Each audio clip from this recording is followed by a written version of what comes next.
ఎప్పుడు మీరు గెలవలేరు అనేది నిజం కావచ్చు, కానీ ఎప్పటికీ గెలవలేవు అనేది మాత్రం ఎప్పటికీ నిజం కాదు. గుర్తుంచుకోండి. పరిస్థితులు ఎంత కఠినంగా ఉన్నా కాస్త ఓపికతో ఉండండి. కాలంతో పాటు అన్నీ కనుమరుగైపోతాయి. ధైర్యంగా ఉండండి. గుర్తుంచుకోండి, ఒక పేదవాడి గౌరవాన్ని ఎప్పటికైనా నిలబెట్టేది ఒక చదువు మాత్రమే కాదంటారా? శత్రువు ఎంతటి వాడినైనా నీ ఆత్మస్థైర్యానికి నీకు రక్ష. ఊరు దాటకుండా బాగుపడ్డవాడు లేడు, ఊరు దాటి మనశ్శాంతిగా ఉన్నవాడు కూడా లేడు కాదంటారా? ఎప్పటికైనా నీ బాధ ఇంకా నీ కష్టం నువ్వే పడాలి. నీకోసం ఏ ఒక్కరు లేరు, రారు కూడా. గుర్తుంచుకోండి. ఒక్కసారి నిలబడి గుండె ధైర్యం తెచ్చుకొని చూడండి. ఇక అప్పుడు ప్రపంచం మొత్తం మీ పాదాల కిందే ఉంటుంది. ధైర్యంగా ఎదుర్కోండి. మీరు తలుచుకుంటే ఈ ప్రపంచంలో అసాధ్యమైనదంటూ ఏదీ ఉండదు. బ్రతకడం ఏముంది? భిక్షాటన చేసినా బ్రతకవచ్చు, కానీ ఈ మధ్యతరగతి గోడల్ని బద్దలు కొట్టాలంటేనే ఎంతో కష్టపడాల్సి ఉంటుంది కాదంటారా? యోధులు అంటే ఎప్పుడూ కూడా విజయాన్ని సాధించేవారు అని కాదు, ఎల్లప్పుడూ పోరాటం చేసేవారు అని అర్థం. గుర్తుంచుకోండి.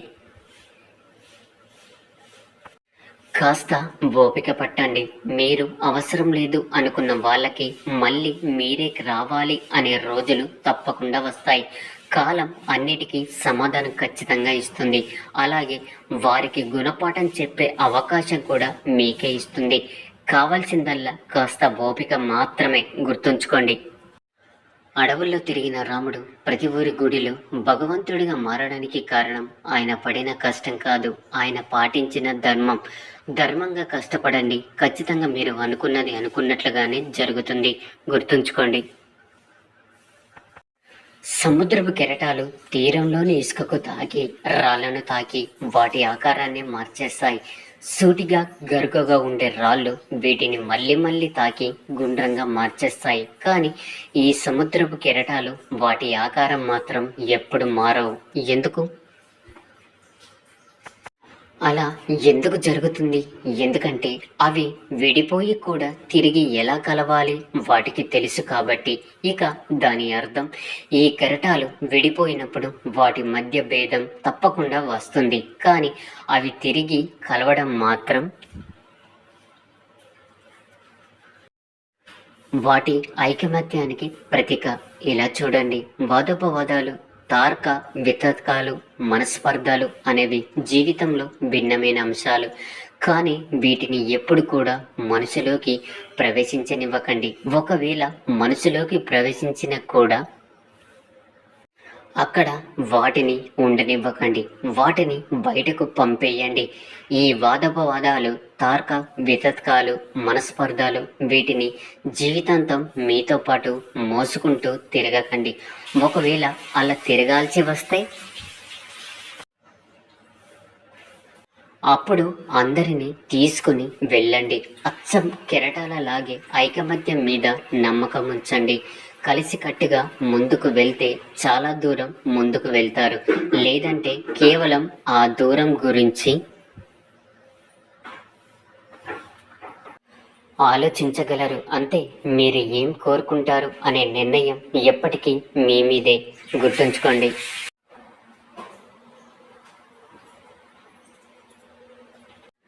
సంఖ్యయోగం వలన మనిషి నిరంతరం పరమాత్మను స్మరిస్తూ ఉంటారు. ఇక పరమాత్మను స్మరించడం వలన మనిషి మనసులో అంకిత భావం ఉత్పన్నమవుతుంది. అటువంటి భావాన్ని భక్తి అని అంటారు. భక్తి వల్ల మనిషికి సత్యాల జ్ఞానం లభిస్తుంది. ఆ జ్ఞానం వలన వారు పరమాత్మను దర్శించగలుగుతారు.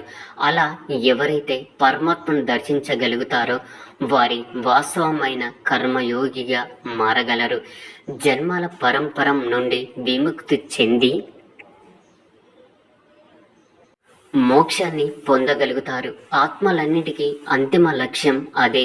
ధర్మం యొక్క అంతిమ చరణం కూడా అదే. కానీ నేను పరమాత్మను దర్శించకుండా అంకిత భావం ఎలా వ్యక్తం చేయగలను అంటే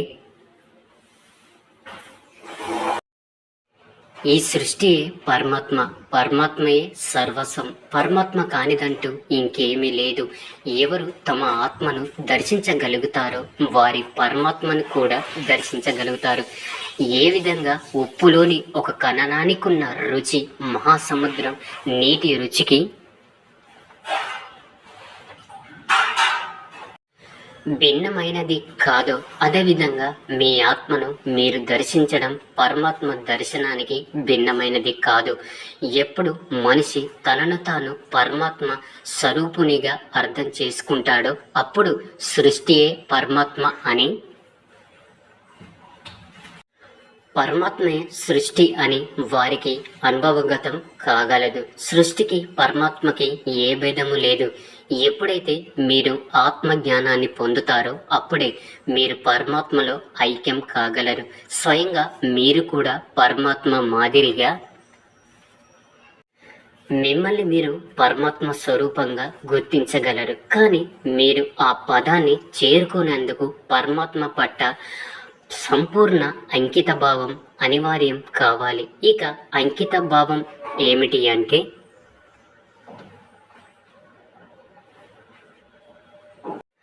అంకితభావం అనేది ఒక మానసిక స్థితి పేరు. అప్పుడు మనిషి తన సంకల్పాలన్నిటినీ త్యాగం చేస్తాడు.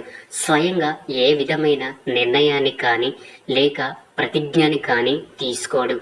ఏ విధమైన పనులు వారికి నిర్దేశించారో ఆ విధమైన పనులే చేస్తూ ఉంటాడు. వాస్తవానికి అంకిత భావానికి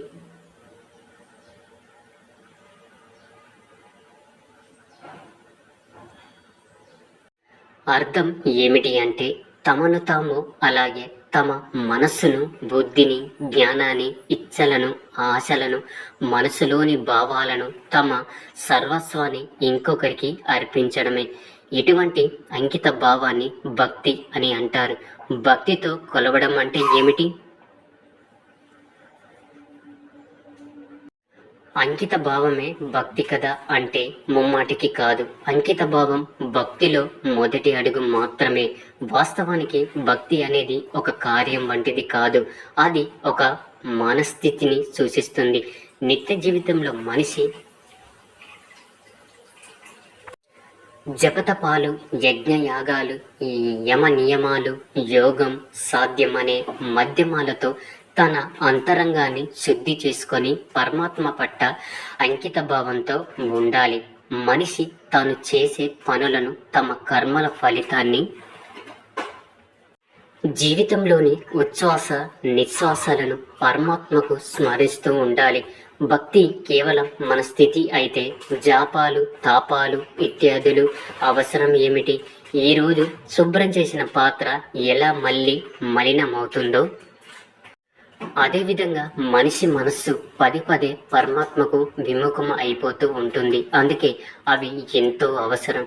ఈ జపతపాలు, స్వద్వయం ఇత్యాదుల మాధ్యమం ద్వారా మనిషి నిరంతరం తన జీవితాన్ని ఆ పరమాత్మకే అంకితం చేశానని గుర్తు చేసుకుంటాడు.